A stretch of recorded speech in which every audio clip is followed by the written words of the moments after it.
Salut à toi, bienvenue sur ma chaîne Homme de Feu, bienvenue sur cette toute nouvelle vidéo. Alors moi je m'appelle Ben et j'aimerais te partager quelque chose qui m'a touché dans la parole de Dieu. Tu sais, je lisais dans la Bible l'histoire du roi Ézéchias, un roi du royaume de Juda. Et ce roi a rencontré le Rabshakeh. En fait, c'est un porte-parole du grand roi d'Assyrie, ou plus précisément, c'est un grand échanson, celui qui sert le vin. Et il a voulu entrer en pourparlers avec Ézéchias afin de le déporter. Et je dirais même à la belge, il a voulu en stummeling l'intimider, l'arrêter dans son obéissance au plan de Dieu pour sa propre vie et pour le peuple d'Israël. Tu sais, dans nos vies, il y a tant de situations où je pense que l'on peut rencontrer sur sa route un Rabshakeh, c'est-à-dire quelqu'un qui va t'arrêter dans ton élan pour glorifier Jésus. Et je me suis dit, mais n'y a-t-il pas une leçon à en tirer de cette rencontre du roi de Juda avec ce Rabshakeh ? Mais avant ça, je t'encourage, si tu désires participer à l'aventure de la chaîne Homme de Feu, à t'abonner et à liker. Ça m'encouragera à continuer. En fait, ce que je vais te partager, c'est 6 façons dont l'ennemi s'y prend pour venir te parler dans ta vie et t'arrêter à la suite de Jésus-Christ. Et ces 6 manières, en fait, sont des ruses de Satan. Mais elles comportent souvent le même schéma et je veux te les partager. Parce que tu sais, Satan utilise toujours le même schéma pour te parler. Donc voyons les paroles du Rabshakeh qui sont en fait démoniaques. Et je dis ça parce que souvent, Satan s'est dressé contre le peuple d'Israël. Et on voit ça notamment en 1 Chroniques 21, verset 1. Et dans nos vies, c'est pareil. Il y aura souvent des moments où Satan va essayer de venir, de t'approcher pour te séduire et t'arrêter. Mais il utilise tout le temps les mêmes schémas, n'oublie pas ça. Premièrement, Satan veut toujours ébranler ta confiance en Dieu. Le Rabshakeh dit « Quelle est cette confiance sur laquelle tu t'appuies ?» au verset 4 du chapitre 36 d'Ésaïe. Et un peu plus loin, il dit « Peut-être, me diras-tu, c'est en l'Éternel que je me confie. » Mais regarde Ézéchias, tu as détruit ces autels dans le pays. Au verset 7, il dit ça. En fait, ce que le Rabshakeh veut dire en douce, c'est en vrai, Dieu maintenant est contre toi, Ézéchias. Tu as détruit ces autels et moi, le Rabshakeh, je viens de la part de Dieu pour te punir. Et tu vois le retournement de situation ici, l'ébranlement dans la confiance en Dieu d'Ézéchias. Ce que le Rabshakeh ne comprend pas, lui, c'est que oui, Ézéchias a bien détruit des autels, mais c'était des hauts lieux idolâtres dans tout le pays. Ézéchias était en train de faire une belle réforme pour la gloire de Dieu.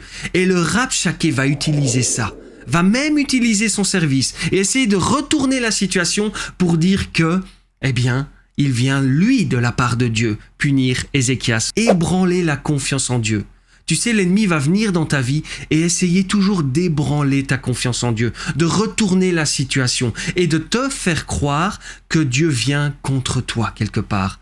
2. Satan te ramènera toujours sur le plan horizontal, humain, les plans du monde. Le Rabshakeh dit « Il faut pour la guerre un conseil et de la force ». Au verset 4, tu verras ça. Et l'ennemi essaiera toujours de te ramener dans une dimension, tu sais, complètement horizontale, humaine, de ce qui marche dans le monde sans Dieu. Il faut du conseil, des armées, du nombre, de la force, tu sais, pour que tu y arrives dans la vie, des moyens, de l'argent, de la notoriété, des contacts pour réussir dans la vie. Et Jésus dit que Satan a des pensées toutes humaines en Matthieu 16, 23. Juste réfléchis à ça, c'est important ici.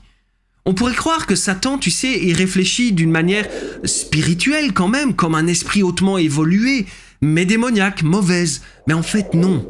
Tu sais, les pensées de Satan sont proportionnellement des pensées d'hommes et des pensées que tu rencontreras dans le monde. Car le malin est le prince de ce monde. Tu vois, et c'est lui-même qui va inspirer le monde avec toutes ses pensées, avec tous ses projets. Ta force, tes moyens, tes décisions, sans compter sur Dieu, comme dans le monde.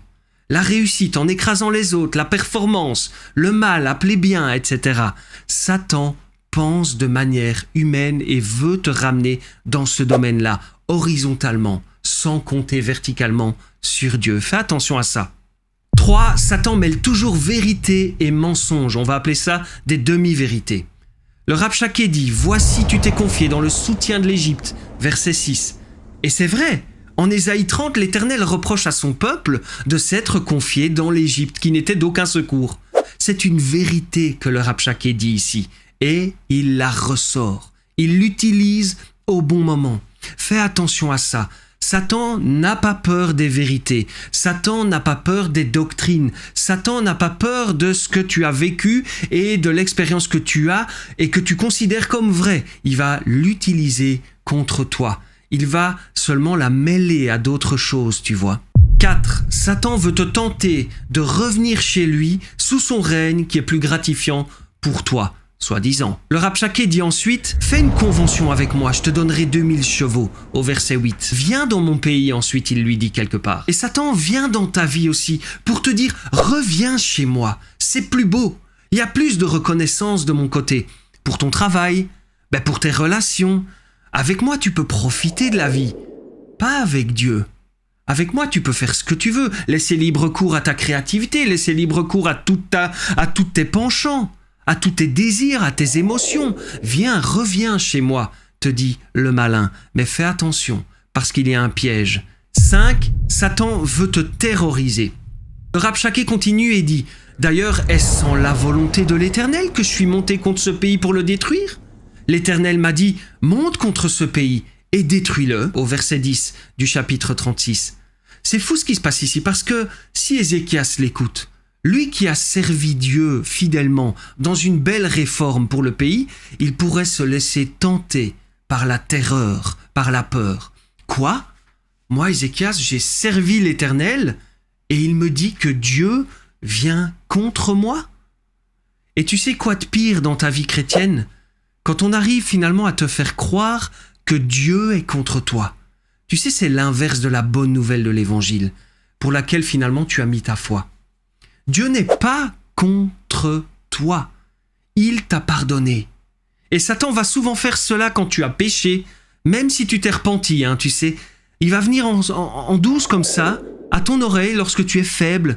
Il va te ressortir tes anciens péchés, il va te ressortir ce que tu as fait de mal hier, avant-hier, et pourtant, sur ce que tu t'es repenti. Il va essayer, tu vois. Quand tu es faible dans la foi, quand tu es peu affermi dans l'amour de Dieu, que tu n'as pas encore vraiment bien compris ce que c'est l'amour de Dieu, l'évangile de Jésus-Christ qui te libère, qui te ôte toute culpabilité et toute honte. C'est là que le serpent arrive et il vient doucement te parler et te dire que Dieu est contre toi, comme le Rabshakeh. Et en fait, il veut te terroriser, il veut t'arrêter sur ta route, il veut que tu ne serves pas le Seigneur Jésus-Christ. 6. Satan utilise toujours un langage que tu connais, un langage religieux, et t'offre parfois une version alternative au plan de Dieu pour ta vie. Le Rabshakeh dit que si Ézéchias et son peuple le suivent dans le pays de son maître, la Syrie, il sera comblé, car c'est un pays de blé, de vin, écoute bien ça, et un pays de pain, de vignoble, au verset 17. C'est la version satanique de la promesse que Dieu a fait à Moïse de faire entrer son peuple dans un pays de lait et de miel. Il y a un même langage poétique ici, mais version assyrienne ici pour le coup. Voilà 6 manières dont Satan va essayer de te faire tomber et arrêter ta course à la suite de Jésus. Qu'est-ce qu'on doit faire quand on est face à ça ? J'aime le nom d'Ézéchias, tu sais, parce qu'il veut dire « Dieu a renforcé ». Et je pense que son nom est prophétique ici de ce que la main de Dieu va devoir accomplir dans sa vie après de telles attaques sataniques. Tu sais, renforcer Ézéchias dans sa position afin de ne pas basculer dans les tentations que le Rabshakeh veut lui proposer.